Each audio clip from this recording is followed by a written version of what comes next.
ఈ రోజు మహాభారతంలోని 23వ అధ్యాయం.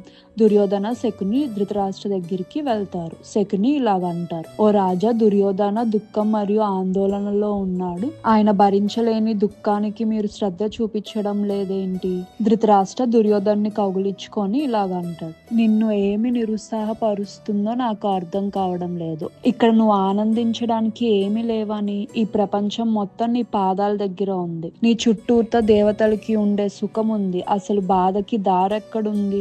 నువ్వు వేదాలు నేర్చుకున్నావు, విలువిద్య నేర్చుకున్నావు, అలా ఇంకా చాలా నేర్చుకున్నావు గొప్ప గురువుల నుంచి. నువ్వు నా మొదటి కొడుకుగా పుట్టి సింహాసనాన్ని అధిష్ఠించావు. ఇంకా ఏం కోరిక మిగిలింది నీకు? చెప్పు.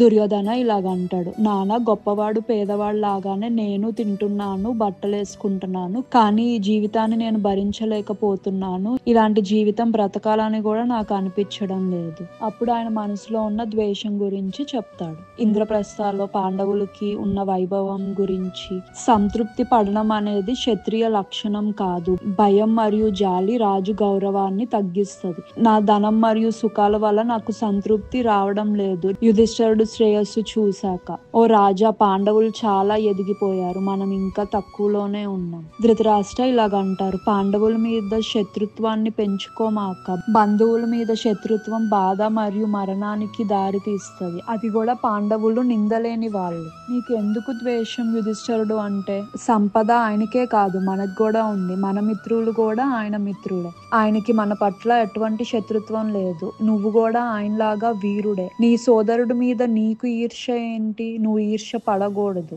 అలా పాత రాజు అయిన ధృతరాష్ట్ర దుర్యోధన్కి చెప్తాడు. ఆ మాటలతో దుర్యోధనుడు ఏమి మారడు అనే విషయం తెలిసి కూడా కొన్ని సార్లు అయినా ఆయన మనసులో ఏమనిపిస్తుందో అది చెప్తా ఉండేవాడు. దుర్యోధనుడికి ధృతరాష్ట్ర సలహా అసలేమి నచ్చలేదు. ధృతరాష్ట్రతో ఇలాగా అంటాడు: ఏ మనిషికైతే సహజ జ్ఞానం లేకుండా చదువులో మునిగిపోతారో వాళ్ళు ఎలా అంటే చెక్క గెరిటని తిండిలో పెట్టినట్టుగా. ఎలా అయితే దాని వల్ల రుచి ఉండదు, ఎలాంటి ఉపయోగం కూడా ఉండదు. నువ్వు చాలానే నేర్చుకున్నావు, కానీ రాష్ట్ర జ్ఞానం అనేది నీకు లేదని ఈ సలహాతో నాకు అర్థమవుతుంది. ప్రపంచ విధానం అంతా ఒకవైపు ఉంటే ఒక రాష్ట్ర పరిపాలన మాత్రం ఇంకో వైపుకి ఉంది. బృహస్పతి చెప్పినట్టు సహనం మరియు సంతృప్తి సాధారణ మనిషి లక్షణం, అంతేగాని ఒక రాజుది కాదు. ఒక క్షత్రియుడి లక్షణం ఎప్పుడూ విజయాన్ని కోరుకోవడం. దుర్యోధనుడు ఆయన చెప్పిన చెడే సరైనది అని నిరూపించడానికి అలా కొన్ని ఉదాహరణలు ఇస్తాడు. అప్పుడు శకుని ముందుకొచ్చి ఇలాగ అంటాడు. ఆయన వేసిన పన్నాగం గురించి ధృతరాష్ట్రకి చెప్తాడు. మనం యుధిష్ఠిరుడిని పాచికలు ఆడడానికి ఆహ్వానం పంపించాలి. నేను ఆయన్ని ఎలాగో ఓడిస్తాను. దుర్మార్గుడైన శకుని కొనసాగిస్తాడు: మీరు కేవలం కుంతి పుత్రుడికి ఆహ్వానం పంపించండి పాచికల ఆటకి, అంతే. మిగతాదంతా నాకు వదిలేయండి.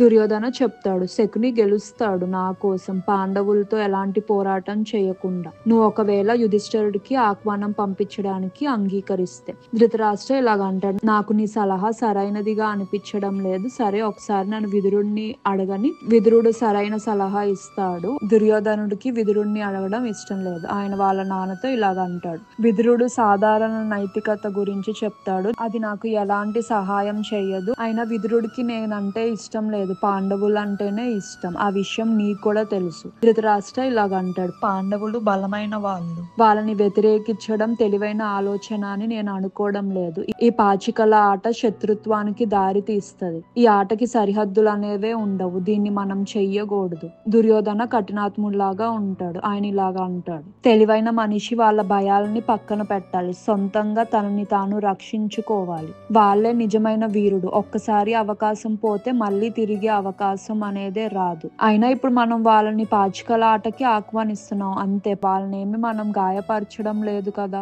ఇది పురాతన కాలక్షేపం ఆటే కదా, క్షత్రియులు ఎప్పటి నుంచో చేస్తున్నారు. ఇది మనకి గెలవడానికి సహాయం చేస్తుంది, నెత్తురు చుక్క కూడా పన్నివ్వకుండా. దీనిలో హాని ఎక్కడుంది? ధృతరాష్ట్ర ఇలాగంటాడు: నేను వృద్ధుడు అయ్యాను, నీకు నచ్చినట్టు నువ్వు చేసుకో, కానీ నువ్వు వెళ్తున్న దారి నాకు నచ్చలేదు. నువ్వు తప్పక పశ్చాత్తాపన పడతావు. ఆఖరిగా ఇంకా ధృతరాష్ట్ర ఎన్ని మాటలు చెప్పినా కూడా ఇంకా ఆయనకి ఆశ అనేదే మిగలదు. దుర్యోధనుడు వినడు అన్న విషయం అర్థమైంది. ఇంకా ధృతరాష్ట్ర ఏమీ చెయ్యలేక ఆయన సేవకులతో ఆటలు ఆడడానికి ఒక భవనాన్ని తయారు చేయండి అని చెప్తాడు. ఆయన విదురుడికి ఈ విషయం చెప్పకుండా ఉండలేకపోతాడు. రహస్యంగా విదురుడికి చెప్తాడు. విదురుడు ఇలాగ అంటాడు, ఓ రాజా, సందేహం లేకుండా ఇది మన జాతిని అంతరించేలాగా చేస్తది. ధృతరాష్ట్ర ఎవరైతే వాళ్ళ కొడుకుని అడ్డుకోలేడో ఇలాగా అంటాడు. అదృష్టం గనక మన వైపు ఉంటే నాకు ఎటువంటి భయం లేదు. ఒకవేళ అదృష్టం గనక మన వైపు లేకపోతే మనం ఏం చేయగలుగుతాం? విధి అన్నిటికంటే శక్తివంతమైనది. వెళ్లి యుధిష్ఠిరుడికి నా తరపున ఆహ్వానాన్ని అందించు. పాచికల ఆట ఆడడానికి రమ్మని చెప్పు. విదురుడు యుధిష్ఠిరుడి దగ్గరికి వెళ్తాడు ఆహ్వానం తీసుకొని. అలా బలహీనమైన తెలివైన ధృతరాష్ట్ర